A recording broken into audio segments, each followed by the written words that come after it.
sholat 5 waktu wajib, ya kan? Wajib sholat 5 waktu. Puasa Ramadan wajib. Birrul walidain wajib. Wajib birrul walidain. Silaturahmi wajib. Nyoblos wajib apa enggak? Dalam agama sih enggak wajib. Rukun Islam yang keberapa? Saya nyoblos, saya ikut, saya hadir, saya nyoblos, saya ngantri, saya celup jari juga. Mana diulanginnya susah banget.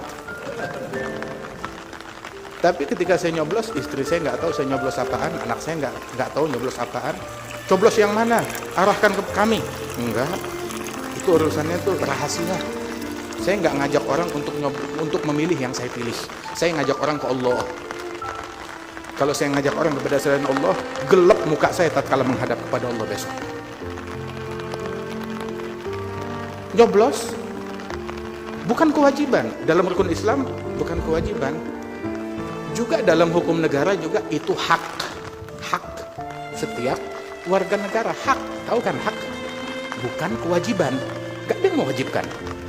Tidak ada yang mewajibkan. Itu hak. Digunakan hak kita dengan bijak, dengan akal, dengan bijaksana. Mau pilih orang yang takut kepada Allah Subhanahu wa taala. Tapi walaupun asal tahu aja, pemimpin yang baik bukan segalanya kalau kamu bukan orang baik. Pemimpinnya wali, terus kita langsung jadi wali. Pemimpinnya nabi, terus kita naik pangkat jadi nabi. Pemimpinnya orang hebat, terus kita langsung jadi orang hebat. Ya kalau kitanya pecundang, ya tetap pecundang. Walaupun pemimpinnya orang yang paling tinggi derajatnya. Di zamannya Nabi Sulaiman, pemimpinnya siapa? Nabi Sulaiman. Tapi penjahat tetap ada, penyembah berhala tetap ada. Di zamannya Nabi Muhammad SAW, saat Nabi memimpin, apa nggak ada orang munafikin di Madinah? Ada. Nggak ada musyrikin? Ada. Tetap ada. Di zaman Nabi Ibrahim, presidennya siapa? Namrud. Presidennya Namrud. Terus Nabi Ibrahim turun derajat gara-gara presiden kamu Namrud, berarti kamu sama kayak Namrud. Nabi Musa, presidennya siapa? Fir'aun.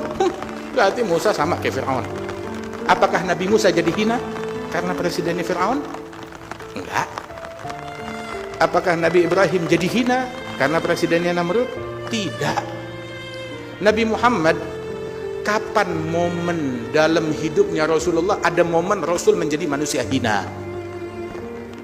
Waktu di Mekah, kekuasaan di tangan Abu Lahab, Abu Jahal. Apa Rasulullah menjadi hina? Wallah nggak jadi hina. Tapi sebutkan, adakah satu detik kemuliaan yang dilalui oleh Fir'aun dalam hidupnya?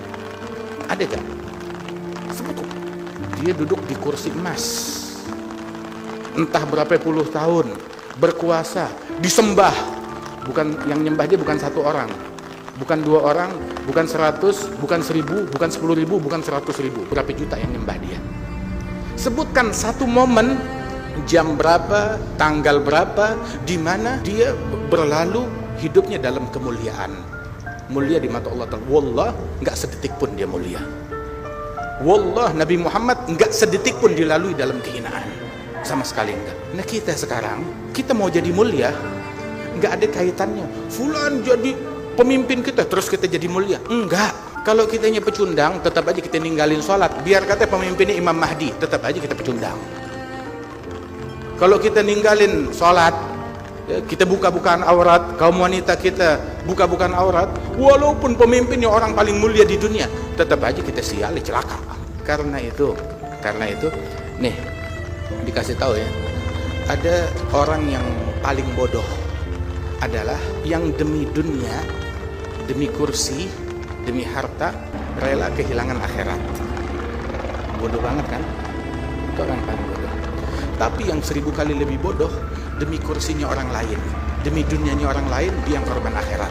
Yang naik kursi dia, kenapa kita ngotorin hati?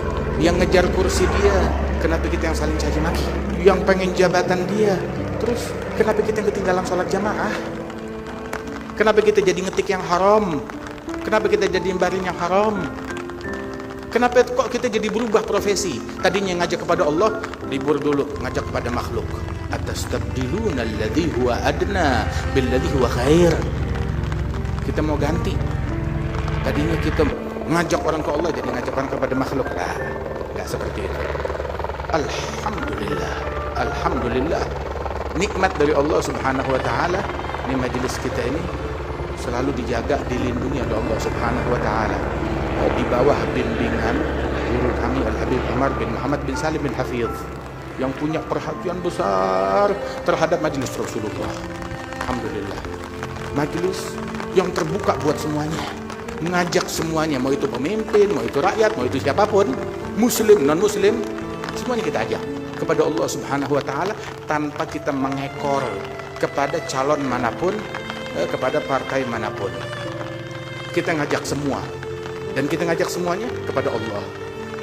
Dan Habib Umar berkali-kali ngumumkan, jangan tunggu saya untuk ngajak umat kepada kalian. Jangan nungguin saya, jangan nunggu kata-kata pernyataan dari saya untuk ngajak umat untuk mendukung kalian. Nggak bakalan keluar itu kalimat. Kenapa? Soalnya saya ini pegawainya Allah, cuma ngajak orang kepada Allah. Dan saya takut, kata Habib Umar, kalau saya ngajak orang kepada selain Allah, saya besok menghadap kepada Allah dengan muka yang gelap gulita. Waliyadzubillah min dzalik.